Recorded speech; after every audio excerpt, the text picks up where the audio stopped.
I really disagree with the idea that we're all going to have these perfect lives. There's never anything really that becomes 100% sorted in life. It's always a journey.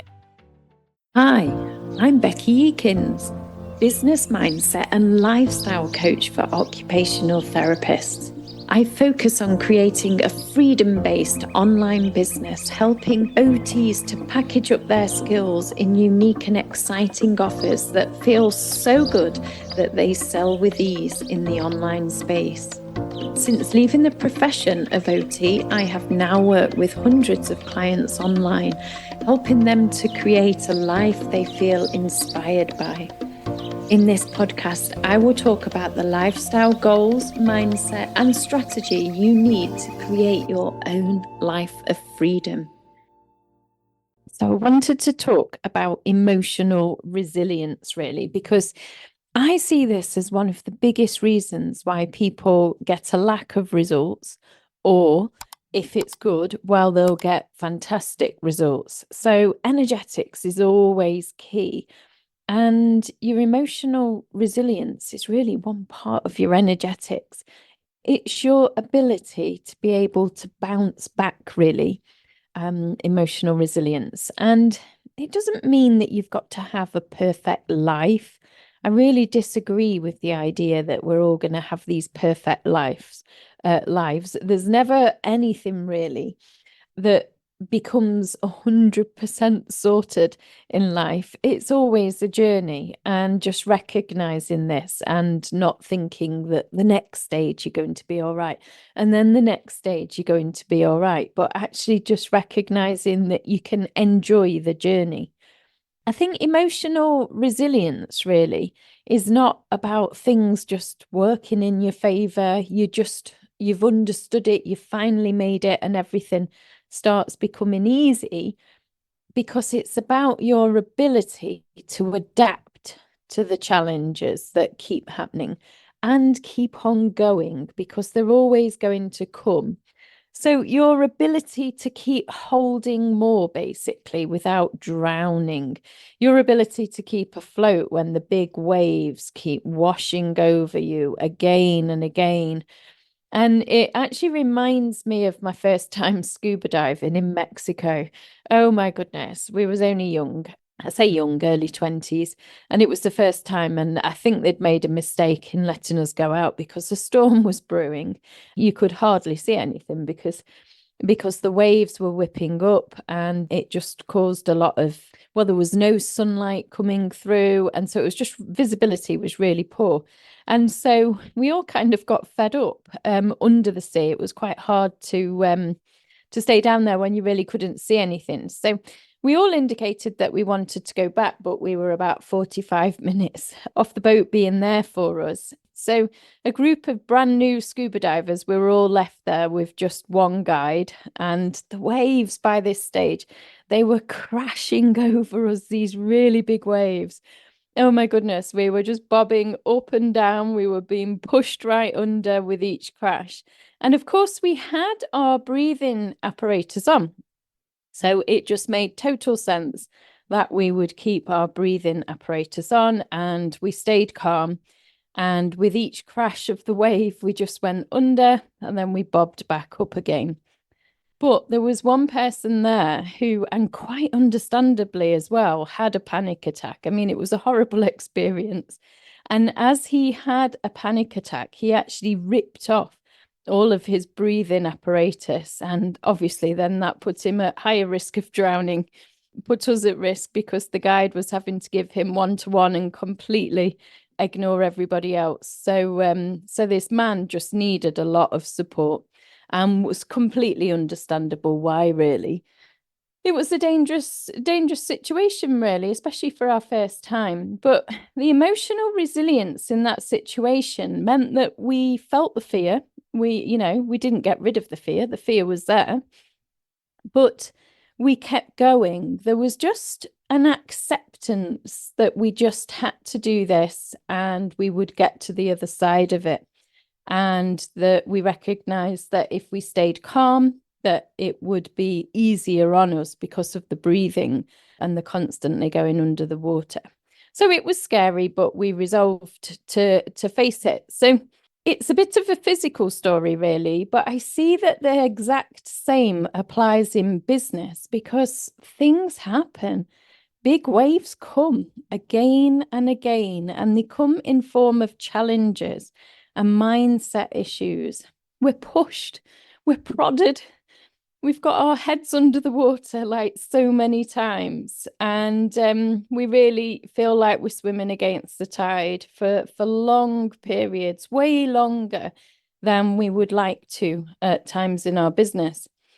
And in this kind of business, what I find is it's often social media that can come over us, or maybe legal or technical challenges, but also the challenges can be internal. So I've seen many people not get anywhere in business because they won't post because of the fear of what might happen. So they procrastinate, they hold themselves back. And in actual fact, it might be that nothing's actually happened. So they're reacting to an internal thing. They're reacting to a fear of what might be. They're potentially projecting something that's happened on somebody else, or maybe that's happened in a different way in their own life. And then they're creating an imaginary future based on that fear. So I've seen a lot of people fall away from the business during the time that I've been in business myself. And they avoid taking action, they hide because they're wounded. And, you know, some of the things that happen to people are bound to wound you as well.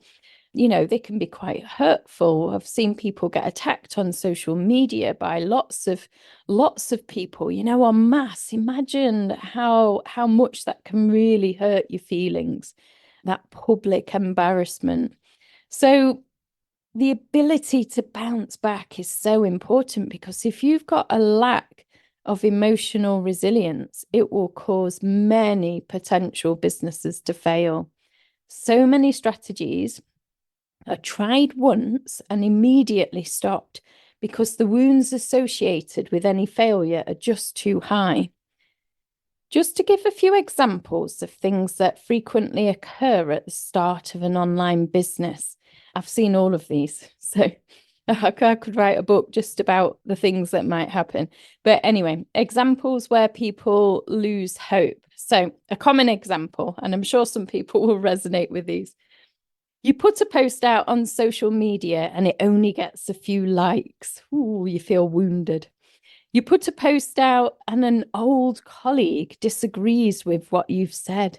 They disagree publicly. Oh, the feeling of shame or fear that you've been exposed about not knowing your stuff in a public forum. You do a public launch, a big launch, run an event, and only a few people attend, or you make no sales. The embarrassment. You have 3 sales calls in a row and nobody buys. Oh, what a failure. It must be me. You have an email campaign and some people unsubscribe. Maybe one of them sends you a nasty email back about it. You get your first complaint. You have a refund request. And you get a few clients, but you're just drained by the effort of pleasing them all. You have a non-payer. I've also seen people give up just over the fear of those things happening. So the list will literally go on, and I've seen all of those happen multiple times. And some people, some potential business owners will tell me that they gave up at that stage. They were wounded, they retreated, and they took time to heal and to find themselves. But then they could never find the energy to come back. It never felt right again. And, you know, for some people, this will take weeks, months, or even years to get over it. And there'll be many of you listening to this now. I know because I've spoken to many people who've told me that they've had these experiences when they've tried to create a business in the past. And quite simply, they've just lost hope and just stopped in their tracks. So if you retreat feeling wounded, it can really become harder to get back onto it. Things very often just don't feel quite right after you've had that initial hurt. And this really does happen more frequently than people realize. After coaching a large number of OTs over the few years, I just had to study this. Like, I have fixated on this. This is a while back now, probably over a year ago, when I just analysed everybody coming in. I'm like, what is it about these top runners in comparison to the people that find it really difficult? And I looked at every part of them. So I compared social media skills coming into the business. Surely that must make a difference, whether somebody's got a social media following, the number of followers they've got. Maybe it was to do with their niches, or maybe it's the more experienced OTs who get better results. But there were literally no patterns with that kind of stuff. Nothing obvious was standing out. And some of the clients with the biggest results have the smallest social media followings. I can remember when I'd only got 200 followers on Instagram and I was full-time income. I was bringing in double my OT wage with just 200 followers. So I've always known it's not the amount of followers, it's what you do with them. It's the strategy, it's the energy, it's all of that. So yeah, so there was no, clients coming in with social media skills. It's helpful. Obviously, it's helpful if you're not having to teach things, but it wasn't a predictor of results that people needed to be really advanced in it. And it also wasn't the most experienced or confident people either. So I analysed everything. I looked at their language, basically listened to their language on calls to me. And it was at that stage where I really found the biggest difference. So I noticed that the most successful of my clients, it was almost like they were laughing at themselves. So they'd come on a call and they'd say, oh no, like I did this. I just made a complete fool of myself. I really shouldn't have done it. Oh, it was just a big error. And we're going through it and they're reflecting and they're like, oh, I can't believe I did it. But they'll tell me that they went out and they rectified it, or they, repeated it in a different way the very next day. Basically, they got back on the horse and took action straight away.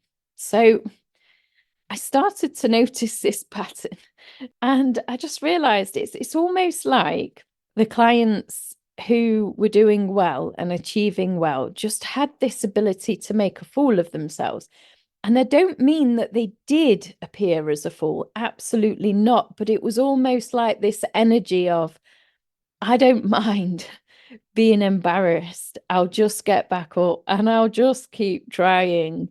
And there was a very different energy about it. So they made mistakes, lots of them, and they felt deep emotions such as shame. But on calls with me, instead of being wounded and it taken a long time for them to even open up and talk about it, they were just able to work through these pieces in a faster way. And they would just talk about their challenges, but just be able to just get back and figure it out. Now, the other thing with this is I could see that they were taking their learnings very quickly. So one of the things I've noticed in terms of creating success in business, I always see that we've just got to turn over as many stones as fast as possible to find the one that's the right path. And so the ability to have this emotional resilience to keep getting, to keep turning a stone over and see if it's the right one, and then getting rejected or, embarrassed or feeling that everyone's watching you turning these stones over. the actual ability to just work through that and keep turning the stones over as quick as possible means that those people are just able to get the answers. They're able to figure out the path in a much faster way. So really, it just seemed that there is no difference in terms of skill. There was definitely no difference in terms of being an experienced OT. In fact, sometimes the people with the most experience have the most fears and worries, and have also, of course, been institutionalized in a lot of senses. So the biggest difference is this emotional resilience. So it's this ability to bounce back. I recorded a mindset meditation, one that you can do overnight. Very powerful in terms of helping you create the confidence, the self-belief, and deal with any money mindset issues. I use these kind of overnight meditations all the time. I found them incredibly powerful. So I've created a very special one, and I'm giving it for free to all of my podcast listeners. You can download it on the show notes. So I'm going to tell you a little story about my emotional resilience, which was tested in a really big way recently. So after returning back from a long stay in Australia and I finally got settled in a new home, by September last year, I was just so excited to focus on my business again, to really put in some solid hours. And, I'd been working very little for a while, just keeping things running. But now I was just ready really to go for it. And so I set myself some new goals, and these goals were very big, very expansive goals. And then after setting these goals, within a 1 week time period, literally within 7 days, 3 quite major things happened to me. So first of all, I received instruction from a governing body stating that a governing body of occupational therapy in the UK, stating that they'd received a complaint that I was practicing outside of my legal boundary. And I was claiming to be an OT when I wasn't. So that was a bit of a shock. And I was like, whoa, where's that come from? Because it's, as far as I could see, it was very clear that I wasn't doing this because I was aware of the law. But obviously, when it comes to having all your posts checked and, the threat that you've done something bad, even if you've done it by mistake, I was like, oh my goodness, this is a big thing to do, to actually have to scroll through every single post I've done. So that happened. And then literally no less than a couple of days later, Instagram had massive security issues. Oh dear, it was so complicated. And I've never actually got to the bottom of it. But it's blocked me from my own account. And I've never been able to regain access from it ever since. So I had an account and it's still live, but I can't actually get to it. And then with it, and bearing in mind, my business is fully online, and my 2 biggest platforms were Facebook and Instagram. And then within 24 hours of Instagram going down, my Facebook was hacked and I lost everything, all the photographs from the last 15 years, all the connections I'd built up, all my content, everything just wiped out. And my identity was changed to that of a younger German man. Thankfully, I could just read German enough to be able to change it back to English, but I never managed to restore what was wiped. And to be honest, I didn't want to, because there was a time over that week where I was reporting it to Facebook, and it was actually me reporting it to the hackers, and they were trying to get my PayPal details. So I just kind of fell out with the whole system, and I was like, oh my goodness, can this week get any worse? Because it was just literally horrific. By this stage, I've just lost 2/3 of my business, and there was the threat of legal action. So it's not bad for 7 days' work. So I felt wounded. Somebody had obviously complained about me. I felt attacked and I felt violated from every angle. Like I was lying in bed, just going over, can they get my money? Like how's everything linked? You know how you do when you've been hacked. And oh, I won't lie, I did have a cry. I mean, I just lost everything. I felt so lost without it. But at the same time, I had quite a sense of calm. And the reason being, I'd already been studying this about emotional resilience, and I could just see the bigger picture. There's quite a few pieces going on, and I could see in the past, whenever you try and reach new goals and you set your target on something and you really want to make it happen, it tends to be that you move further away from it and that a catalogue of bad things seem to happen to you. And after a past experience of this, what I've realized is that when you try and reach a new goal, things just start moving towards that goal. So everything's moving in the right direction for you to achieve your goal. But what happens is you start being shown all the problems, you start being shown all the areas that you need to sort out before you can achieve the goal. So I was basically in 7 days just being shown every single inefficiency and risk within my business in a very short space of time. And thankfully, because I had this awareness that that was what was happening, it helped me to stay above the water. Yes, I was bobbing about. I was struggling for a while. I'm not going to say I was in the best mood in September, but I knew that this was things taking place for me. Instead of these things happening to me and against me, I knew these things were happening for me. And I just looked for the lessons, because what I've worked out is that the faster you look for the lessons, just like the faster you turn over those stones, the quicker you move through these pieces and the quicker you get out the other side. So I looked for the lessons, and there were so many lessons. There was lessons about security. I had to let go a staff member. There were lessons about staff management and what I was doing there. There were financial risks exposed, which I sorted out very quickly.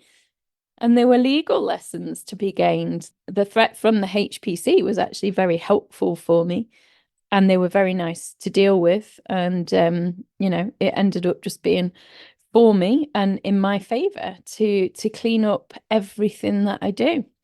So I was being challenged from every angle, and I could see that. But in actual fact, I was thankful, because imagine realizing that, everything is just being shown to you that you need to deal with in a very short space of time. And because I'd got my goal set on a higher goal within my business, I just knew that this was the path making its way. It was getting rid of all the things that were all the obstacles that were going to be in my way. It hurt. It was difficult. It was the biggest set of challenges in business that have been thrown at me in a 7-day period. I'll say that much. But I recognized that the quicker I took those learnings and worked through those pieces, the faster I would get to the other side. And there was just no time for wallowing in self-pity. I mean, I did have a wallow. Like, I did let the emotion out. I think that's really important. But I was able to move on very quickly. I had work to do, and I set about with top energy. Like, honestly, the energy was high. And I set about to flip things round in the very quickest of time.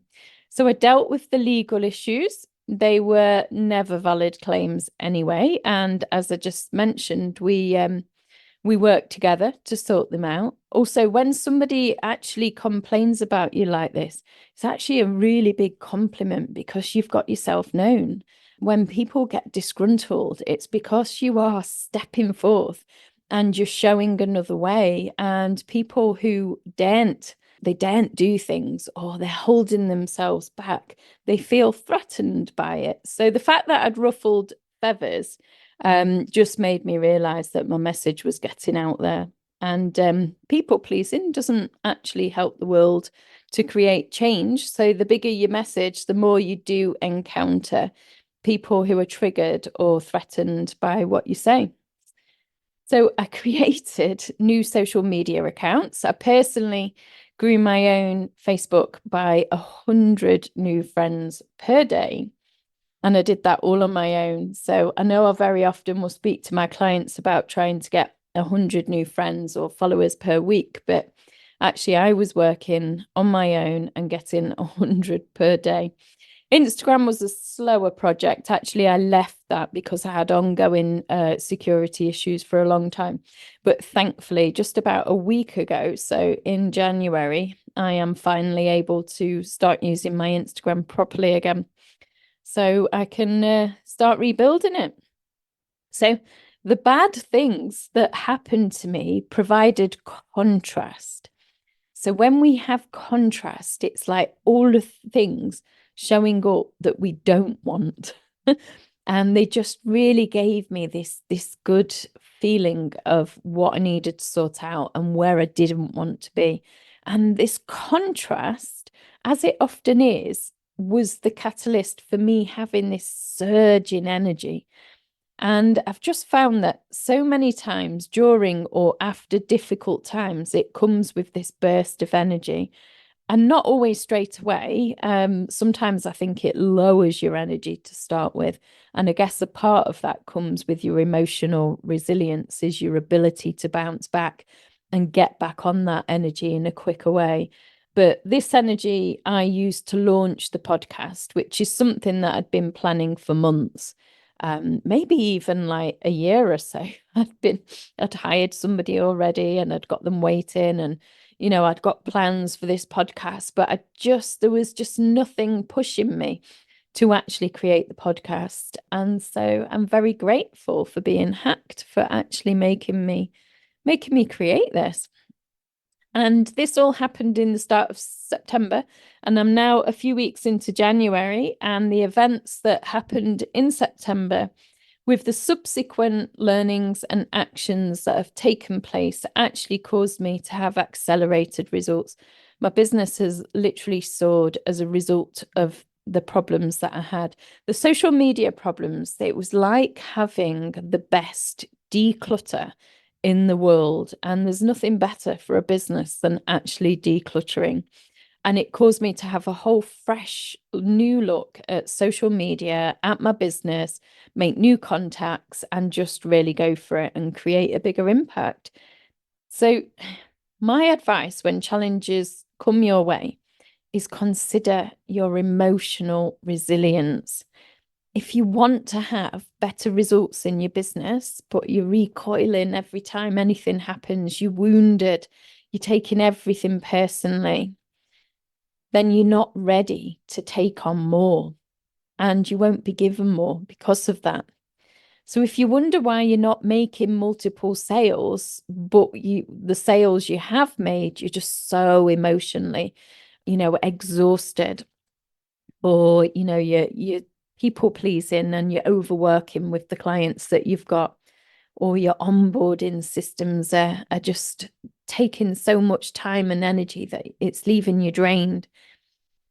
Or if a negative comment on social media will really hit your internal buttons and cause you to retreat from your business, you're just not ready to grow bigger if that's the case.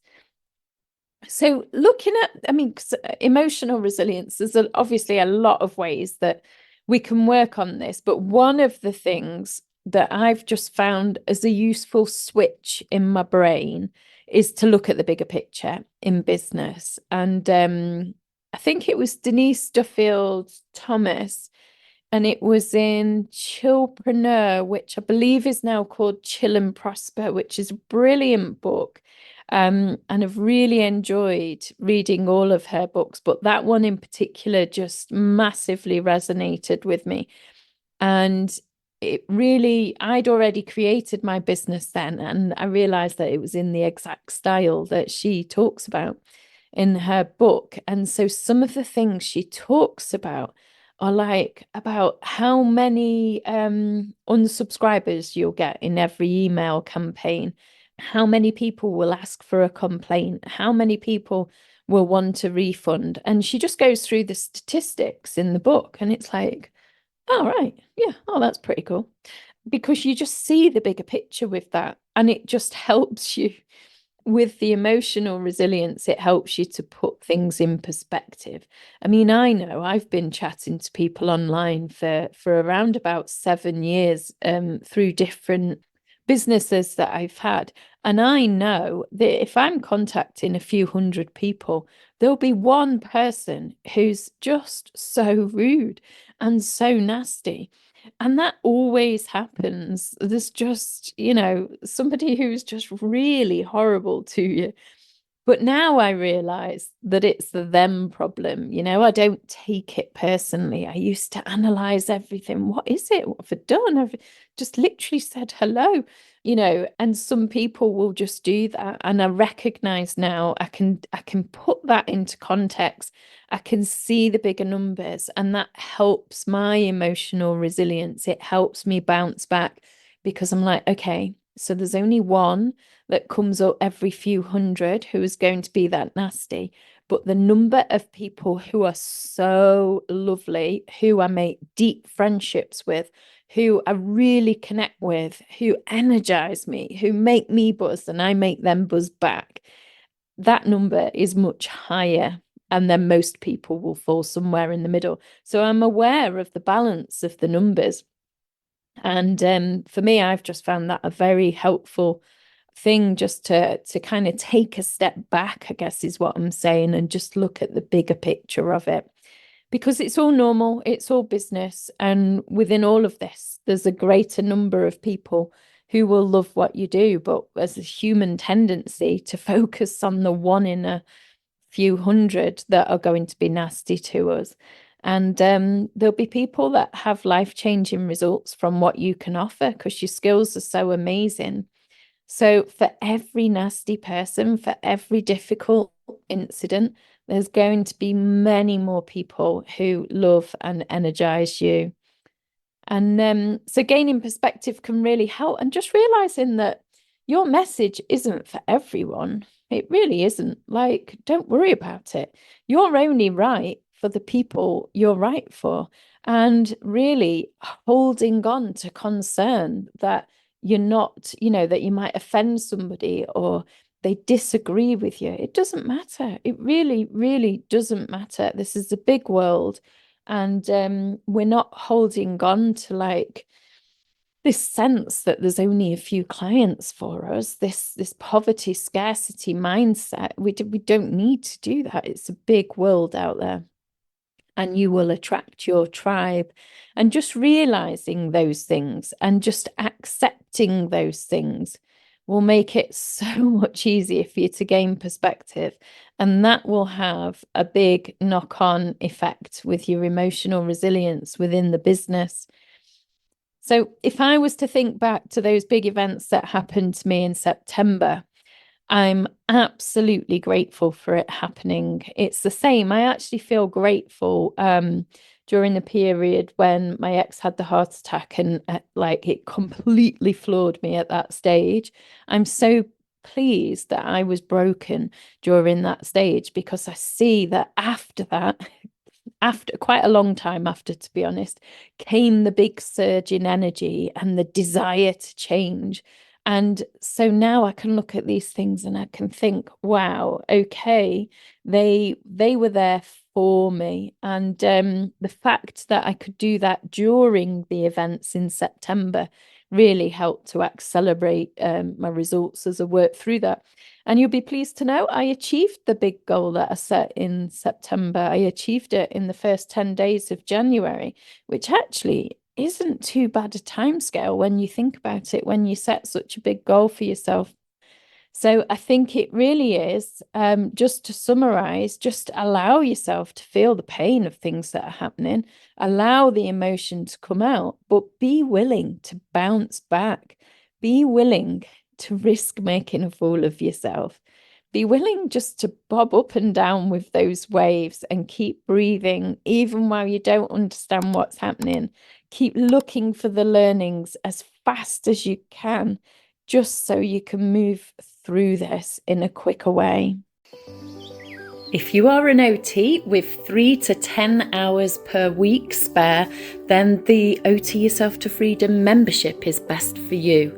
It will teach you how to create a business, an online freedom style business, but in an affordable way. And this is best for those of you who haven't got the time to really go for it. If you have the time to go for it and you want to achieve bigger results in a short space of time, what you're looking for is the OT Freedom Collective. This is for OTs who've got 10 hours a week or more and you're just really keen to get big results. That's where you're going to be closely supported by our team for a 6-month period. It will be intensive. You'll learn everything you need to create this freedom style business. And the biggest word that people say about it is that it's life-changing.